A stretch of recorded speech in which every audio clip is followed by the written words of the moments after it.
14 अगस्त 1947 की रात को पंडित जवाहरलाल नेहरू ने तमिलनाडु से आए हुए अधिनम से सेंगोल को स्वीकार किया था। उन्होंने इसे अंग्रेजों से भारत को सत्ता प्राप्त करने के प्रतीक के रूप में पूर्ण विधि विधान के साथ स्वीकार किया। प्रधानमंत्री नरेंद्र मोदी जब सेंगोल को नई संसद में स्थापित करेंगे, तब यह आधुनिक भारत को परंपराओं और आध्यात्म के साथ जोड़ने का क्षण होगा। पेश है सेंगोल पर एक लघु फिल्म।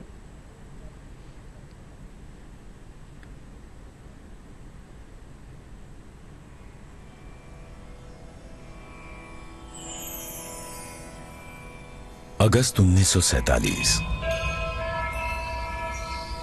मद्रास प्रेसिडेंसी, तमिलनाडु। विशिष्ट लोगों का एक समूह अपने जीवन काल की एक ऐतिहासिक यात्रा की तैयारी कर रहा था।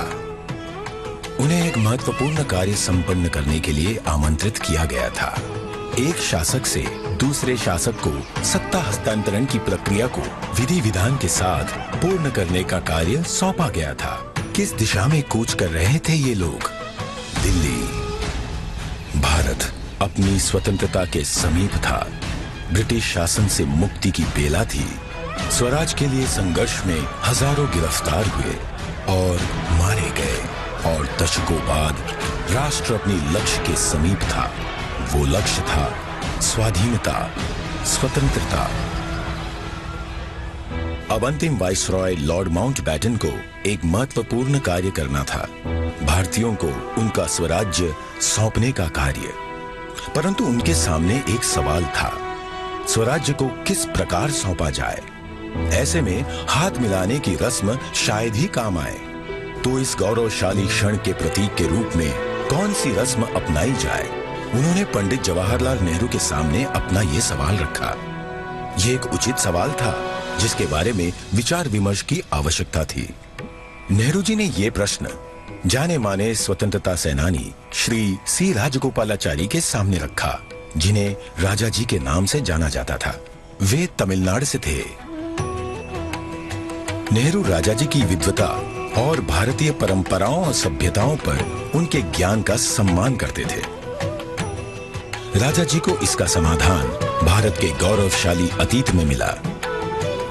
तमिलनाडु के चोया साम्राज्य में, जो भारत के प्राचीनतम और दीर्घकाल तक चलने वाले साम्राज्यों में से एक था, एक चोया सम्राट से दूसरे सम्राट को सत्ता का हस्तांतरण नीति परायणता के प्रतीक अर्थात सेंगोल सौंप कर किया जाता था। भगवान शिव के आशीर्वाद का आवाहन करते हुए उस समय के महंत द्वारा सेंगोल को आशीष प्राप्त होता था। क्योंकि चोया शिव के प्रबल भक्त थे, उनके द्वारा स्थापित हजारों वर्ष पुराने मंदिरों में आज भी पूजा की जाती है। राजा जी ने इसी परंपरा और समारोह के आयोजन की सलाह दी, जिसे नेहरू जी ने स्वीकार किया। राजा जी ने बिना समय गवाए इस समारोह के लिए प्रमुख धार्मिक मठ या आश्रम तिरुवावड़दुरई आदीनम से संपर्क किया, जिसे 5 सदियों पहले स्थापित किया गया था, और ये तब से चोया भूमि के केंद्र में स्थित है और आज तक कार्यरत है। तत्कालीन मठ प्रमुख 20वें गुरु महासन्निधानम श्रील श्री अंबलवाना देसिका स्वामी ने अपनी अस्वस्थता के बाद भी इस कार्य को स्वीकार किया। उन्होंने सेंगोल बनाने का दायित्व मद्रास के प्रसिद्ध स्वर्णकार वुम्मड़ी बंगारू को सौंपा। सेंगोल के शीर्ष पर नंदी विराजमान थे, जो कि शक्ति, सत्य और न्याय के प्रतीक हैं। सेंगोल बनाने के समय को याद करते हुए 96 वर्षीय श्री वुम्मड़ी एतिराजुलु कहते हैं, आदिनम किसी की सिफारिश पर हमारे पास सेंगोल का निर्माण का न्योता लेकर आए थे। उन्होंने हमें इसके चित्र दिखाए। यह एक गोल लंबाकार वस्तु थी, जिसे बिल्कुल वैसे ही बनाना था। यह एक महत्वपूर्ण स्थान पर जा रहा था, इसलिए उच्च गुणवत्ता आवश्यक थी। हमें इसके निर्माण का आदेश मिला। यह चांदी से बना था, जिस पर सोने की परत थी। आधीनम के सानिध्य में इस निर्माण से जुड़कर मैं बहुत ही प्रसन्न था। स्वतंत्रता सबके लिए गौरवशाली क्षण था, पर आधीनम द्वारा हमें सेंगोल निर्माण का दायित्व सौंपने से उस क्षण का महत्व बढ़ गया था। परम पावन मठ प्रमुख ने उप प्रमुख श्रील श्री कुमारस्वामी तंबिरान, आदिनम के ओदुवार विशेष गायक माणिक्यम और नादस्वर विद्वान टी.एन. राजरत्नम पिल्लई को आयोजन संपन्न कराने का दायित्व सौंपा। ये दल एक विशेष विमान से दिल्ली पहुंचा। 14 अगस्त 1947 की रात्रि को श्रील श्री कुमारस्वामी तंबिरान ने रीतिनुसार सेंगोल को लॉर्ड माउंटबेटन को सुपुर्द किया और लॉर्ड माउंटबेटन से उसे पुनः स्वीकार किया। तत्पश्चात सेंगोल पर पवित्र जल छिड़का गया।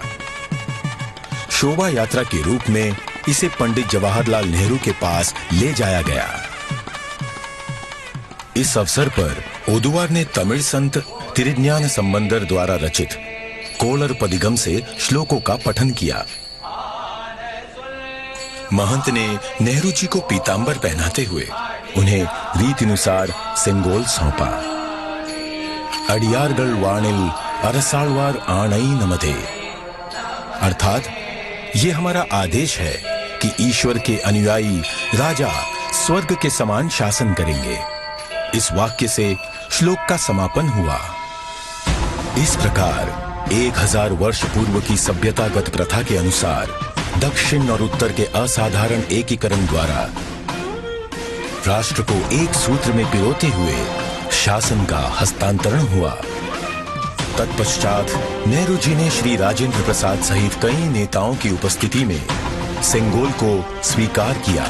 आगे चलकर श्री राजेंद्र प्रसाद भारत के प्रथम राष्ट्रपति बने।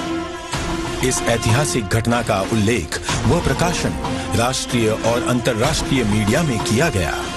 25 अगस्त 1947 की टाइम पत्रिका ने भी इसे प्रकाशित किया।